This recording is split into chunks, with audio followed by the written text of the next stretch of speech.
نہیں ہوا ہوگا۔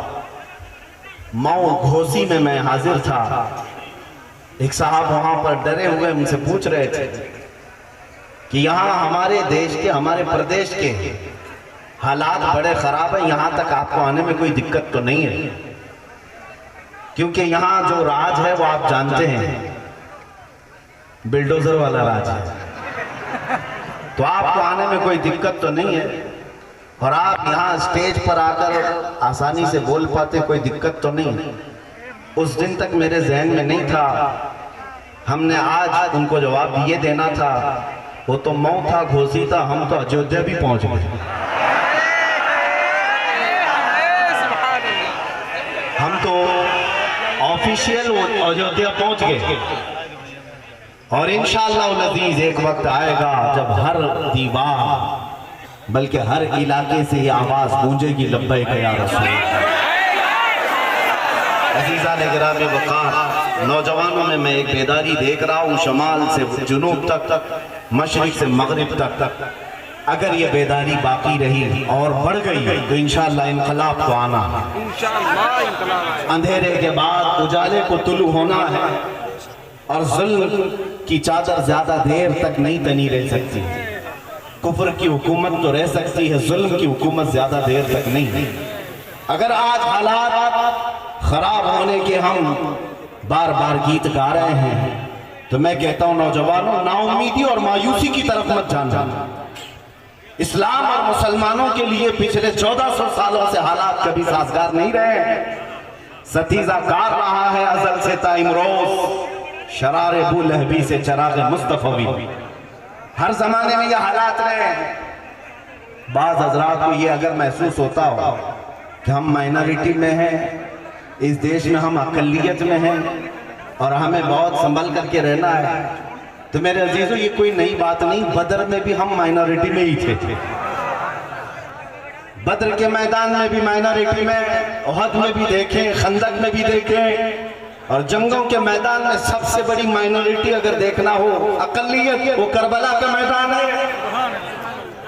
تو اسلام اور مسلمانوں کو ان تعداد کے معاملات پر کبھی شکوہ نہیں رہا، آج بھی مسلمانوں کو شکوہ نہ ہو۔ آج سے 100 سال پہلے بریلی کی ایک آواز آتی تھی، امام اہل سنت فاضل بریلوی کی آواز، جو امت مصطفیٰ کے غیور جوانوں کو جگاتی ہوئی یہ کہتی تھی، خوف نہ رکھ رضا ذرا تو ہے عبد مصطفیٰ، خوف نہ رکھ رضا ذرا تو ہے عبد مصطفیٰ، تیرے لیے امان ہے، تیرے لیے امان ہے۔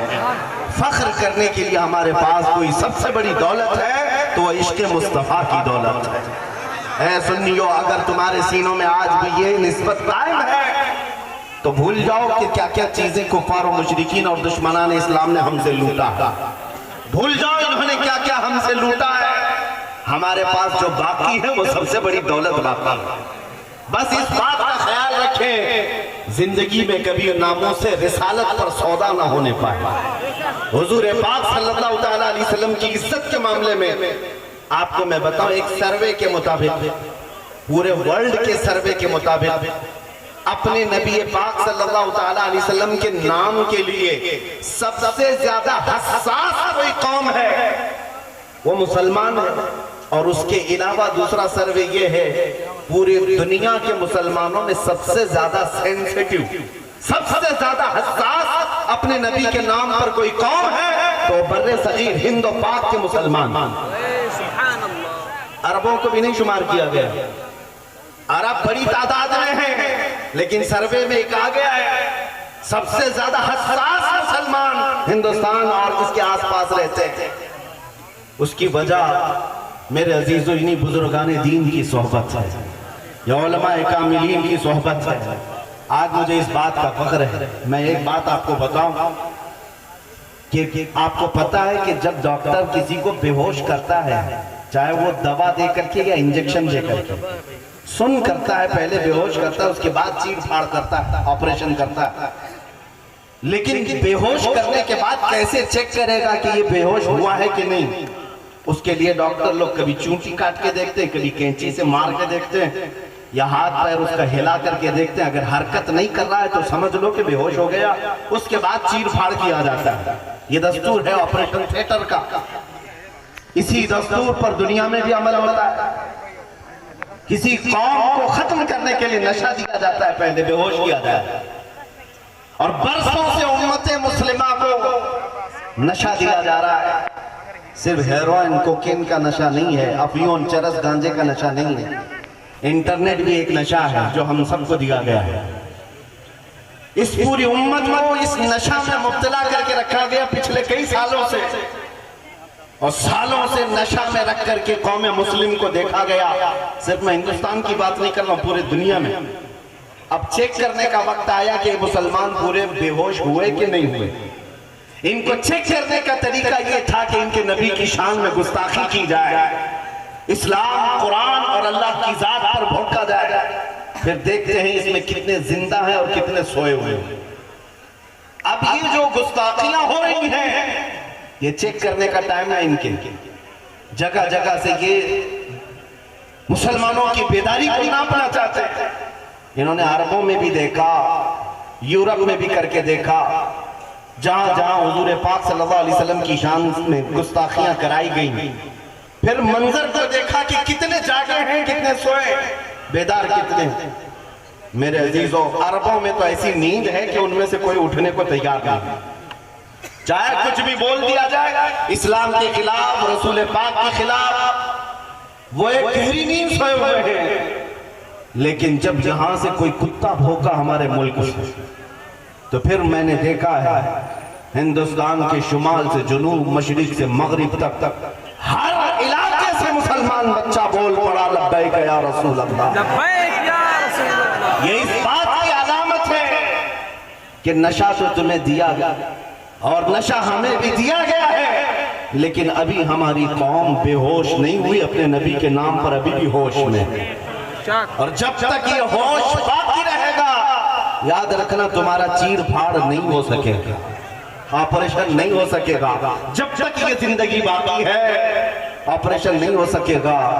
عزیزان گرامی وقار، خاص طور پر میں یو پی کے مسلمانوں کو یہ بتانا چاہتا ہوں، خوف اور ڈر کے ساتھ اگر جینے پر تمہیں مجبور کیا جا رہا ہو تو نکال پھینکو. ہماری تاریخ ہے، پرانی تاریخ ہے. تمہارے لیے خوف کا ماحول راس نہیں آتا، سیب نہیں دیتا. اگر کہیں موب لنچنگ کر کے کسی کا ویڈیو وائرل کیا جائے، کسی کا گھر توڑ کر کے اس کے بربادی کو وائرل کیا جائے اور تمہارے دلوں میں دہشت ڈالی جائے، تو نکال پھینکو اس خوف کو. ڈر کے مارے اپنی ٹوپیاں چھپانا، ڈر کے مارے اپنی داڑیاں چھلا دینا، ڈر کے مارے اپنی مسجدوں کے دروازے بند کرنا، یہ حرکتیں مت کرو، بلکہ پھر سینہ سپر ہو کر میدان میں اتر آؤ اور دشمنان اسلام کو یہ جواب دے کر کے سناؤ کہ یہ جو تم چھوٹے موٹے حرکتیں کر کے ہمارے دلوں میں دہشت ڈالنا چاہتے ہو، یہ ہماری پرانی تاریخ ہے. ہم اس قوم سے وابستہ ہیں جہاں ہر سال محرم میں ہمیں کربلا کی داستان سنائی جاتی ہے. ہمیں ہر سال حسین اعظم کی قربانی سنائی جاتی ہے. اس لیے نہیں کہ چھاتی پیٹ پیٹ کر کے روئیں امام حسین پر ماتم کرے. محرم میں کربلا کی داستانیں اسی لیے سنائی جاتی ہیں کہ ہمارا ہر بچہ کٹ جانے کے بعد بھی یہ عزم لے کر کے تیار رہے، اسلام زندہ ہوتا ہے ہر کربلا کے بعد. اسلام زندہ ہوتا ہے ہر کربلا کے بعد. بس میرے یہ تمہیدی کلمات تھے. میں اکثر اپنی تقریر کی شروعات اسی بات سے کرتا ہوں کہ تم اپنے دل سے خوف نکالو، ڈر نکالو.